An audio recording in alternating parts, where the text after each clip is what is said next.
আজকে কার্তিক মাসের শুক্লপক্ষের যে দ্বাদশী তিথি, তাতে যে একাদশীটা পড়েছে সেটা আজকে মানে দেব উঠনি একাদশী বা নারায়ণের ক্ষীরসাগর থেকে ওঠার একাদশী, এবং এটা খুব শুভ একটা দিন এবং খুব ভালো দিন মানা হয়।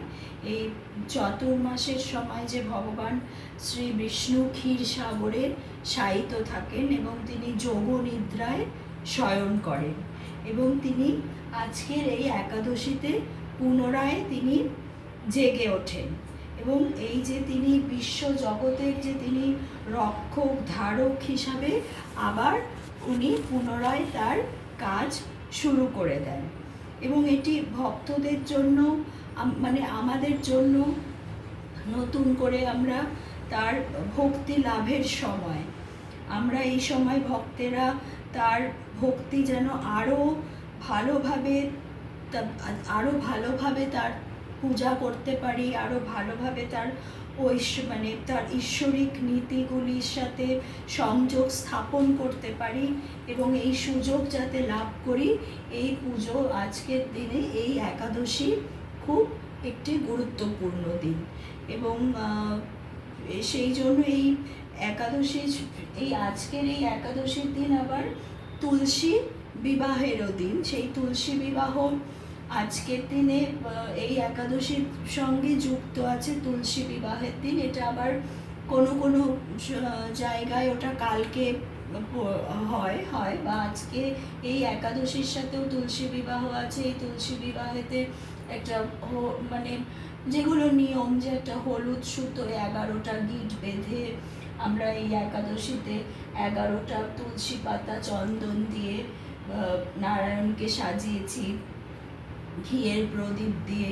তাই এই যে তুলসী বিবাহ যে আজকে দিনটা, সেটা ওই যে নারায়ণের যে মানে শঙ্খচূড়ের সাথে যে বৃন্দার বিবাহ হয়েছিল, এবং সেই বিবাহ ঘিরেও অনেক কথা আছে। যে লক্ষ্মী এবং নারায়ণ তারা তো সবসময় একসঙ্গে ছিলই, কিন্তু সবর নামে এক মুনি লক্ষ্মীর কাছে বর চেয়েছিল, তাকে মেয়ে হিসাবে পেতে চেয়েছিল। তাকে যখন লক্ষ্মী তাকে মেয়ে হিসাবে গেছিল, তখন সে সারাদিন নারায়ণেরই প্রার্থনা করতো। তখন ভগবান ব্রহ্মা তাকে বলেছিল যে এইভাবে তো তুমি পাবে না, তোমাকে পেতে গেলে তোমাকে বিষ্ণুরই এক অংশ শঙ্খচূড় তাকে লাভ করতে হবে, এবং বৃন্দা নামে তোমাকে সেই জায়গায় আবার যেতে হবে। বৃন্দা নামে তোমার জন্ম হবে এবং তুমি শঙ্খচূড়ের সঙ্গে তোমার বিবাহ হবে। তো সেই কথা মতো শঙ্খচূড়ের সাথে তার বিবাহ হয়, এবং শঙ্খচূড় এই দৈত্যকুলে জন্ম নেয়, এবং বৃন্দার সঙ্গে তার বিবাহ হয়। এবং বৃন্দার অত্যন্ত পতিব্রতা ছিল, এবং তার সতীত্বে শঙ্খচূড় দৈত্যদের পরাজিত করে অত্যন্ত পরাক্রমী হয়ে যায়, এবং মহাদেব তাকে কিছুতেই হারাতে পারে না।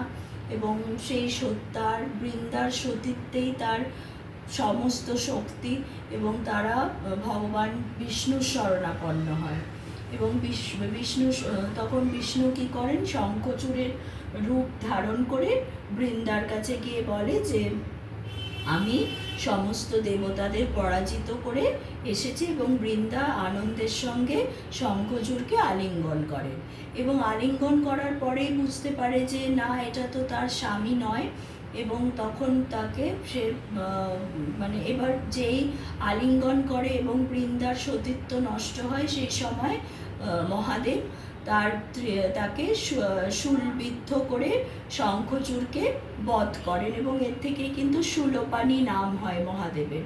এবং তার যে সব অস্থি, তার যে হাড়গোড় শঙ্খচূড়ের, সেগুলো মহাদেব নিয়ে সমুদ্রে বিসর্জন দেয়, এবং তার থেকেই কিন্তু এই যে শঙ্খ আমরা বাজাই, সেই শাঁখ মানে বলা হয় যে শাঁখ সেখান থেকেই এসছে। এবং এই জন্য কিন্তু মহাদেবের পুজোয় কখনো শাঁখ বাজানো হয় না। এবং শঙ্খচূড় কিন্তু বিষ্ণুরই একটা অংশ ছিল, এবং বৃন্দাও লক্ষ্মীরই একটি অংশ ছিল। এবং এই জন্য নারায়ণ পুজোয় সবসময় আমরা শঙ্খের ব্যবহার দেখি। তা সেই জন্য তখন এবার এদিকে বৃন্দা তো প্রচণ্ড রেগে যায় এবং বিষ্ণুকে সে চিনতে পারে, বলে যে তুমি তোমার এত পাষাণ হৃদয়, তুমি আমার সতীত্ব নষ্ট করেছো, আমি তোমাকে অভিশাপ দিচ্ছি যে তুমি পাথর হয়ে যাবে।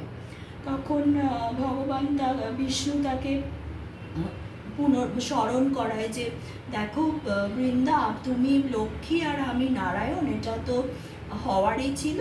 তা তোমার এই অভিশাপ আমি মানে অভিশাপকে আমি খুব সানন্দে গ্রহণ করছি এবং আমি গণ্ডকী নদীতে শালগ্রাম শিলা হয়ে থাকবো এবং তুমি গণ্ডকী নদী হয়ে থাকবে এবং সবসময় তুমি আমার মাথায় বিরাজ করবে। এবং আমরা দেখি যে শালগ্রাম শিলার মাথায় সবসময় তুলসী দেওয়া হয়। এবং এই যে আজকের যে একাদশী, দেবসায়নী একাদশী, দেব উঠনি যে একাদশী, এই দিন কিন্তু আমরা এই দিন এই একাদশীতে ভগবান এই তুলসীর বিবাহ দেয়া হয়। তো এই তুলসীর নারায়ণের সঙ্গে তুলসীর এই দিন কথিত আছে যে আজকে এই দিন বিয়ে দেয়া হয়েছিল। এই শালগ্রাম শিলার সঙ্গে উপর তুলসী পত্র রেখে আজকে বিয়ে দেয়া হয়। এবং আসুন এই একাদশীর দিন আমরা কি করি, আমরা সবাই আমরা এই একাদশীর দিন ভগবান শ্রীকৃষ্ণের কাছে তার কৃপা প্রার্থনা করি, তিনি যেন তার প্রেম, দয়া এবং দিক নির্দেশনায় আমাদের জীবন পূর্ণ করেন। এবং এই যে তাদের যে এই তুলসী বিবাহ হয়েছিল আজকের দিনে শালগ্রাম শিলার সঙ্গে তুলসী, সেটা আজকে একটু এইভাবে পুজো করে আমি এটা একটু করার, নিজের মতো করে করার চেষ্টা করছি।